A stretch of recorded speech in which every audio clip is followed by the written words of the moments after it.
2060 সাল। বিছানায় শুয়ে শুয়ে বোরিং হয়ে গেছি। বেড বক্সের উপর থেকে চশমাটা হাতড়ে নিলাম আর খাটের পাশ থেকে লাঠিটা নিয়ে নাতনির ঘরে গেলাম গল্প করব বলে। গিয়ে দেখি ল্যাপটপে কিছু একটা করছে।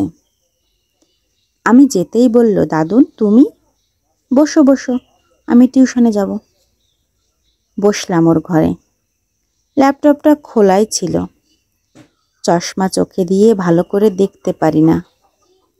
হঠাৎ মনে পড়ল, আজ কত যুগ ধরে ফেসবুকে যাই না, অথচ যে ছেলেটা এখনকার বুড়োটা একসময় দিনরাত ফেসবুকে চ্যাটিং, ছবি আপলোড দেওয়া নিয়ে ব্যস্ত থাকত। অনেক কষ্টে পাসওয়ার্ডটা মনে করলাম। আইডিটা লগ ইন করে দেখি ইনবক্সে 8678টা মেসেজ। আইডিটা চেনাই যাচ্ছে না, সব অপরিচিত লাগছে। ফ্রেন্ড সংখ্যা ছিল 4788 জন, কিন্তু এখন চ্যাট লিস্টে আছে 28 জন। বৃদ্ধ হয়ে যাওয়ায় হয়তো ওরাও আর ফেসবুক চালায় না। ইনবক্সে ঢুকতেই আমার ক্লোজ কয়েকটা ফ্রেন্ডের মেসেজ, বন্ধু শরীরটা ভালো নেই, বেশি দিন হয়তো বাঁচব না। মেসেজটা ছিল 5 বছর আগের। খবর পেয়েছি 4 বছর আগেই সে মারা গেছে। আমার বেস্টিও 9 বছর আগে মারা গেছে। ওর সাথে চ্যাটিংগুলো পড়ে খুব ভালো লাগছিল।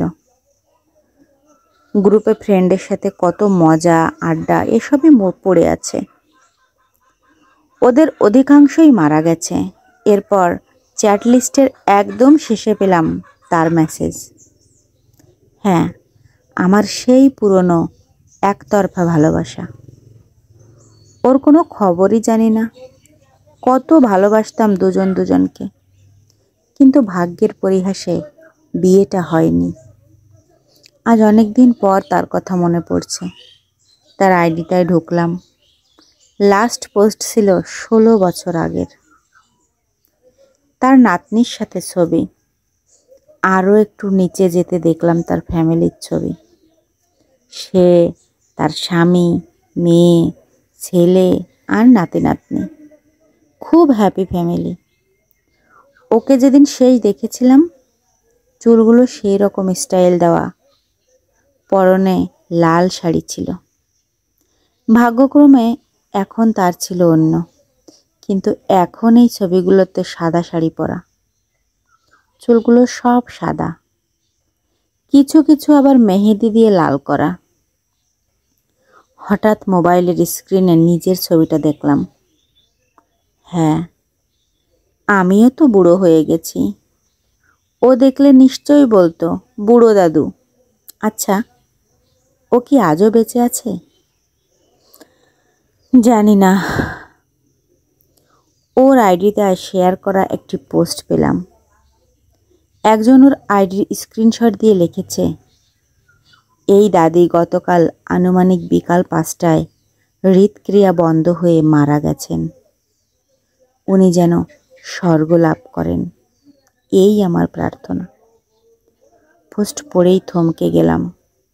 5 বছর আগের পোস্ট। ও মারা গেছে তাহলে?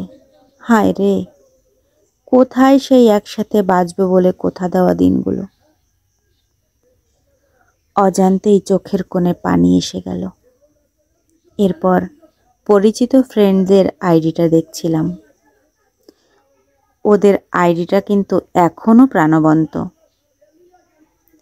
কিন্তু ওরা প্রাণবন্ত নয়।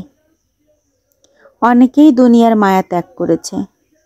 যে ফ্রেন্ডটা রোজ নতুন নতুন সেলফি আপলোড দিত, ও 20 বছর আগে ক্যান্সারে মারা গেছে।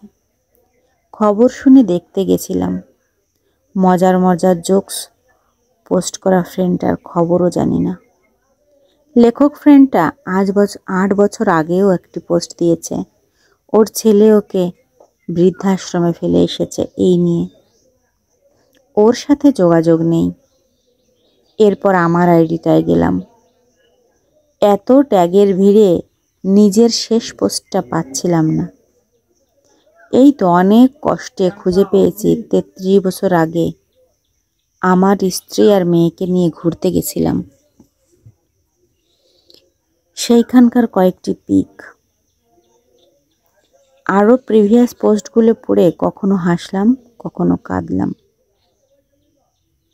হঠাৎ নাতনি ডাক দিল, দাদু আমি রেডি, টিউশনে যাব, ল্যাপটপ দাও।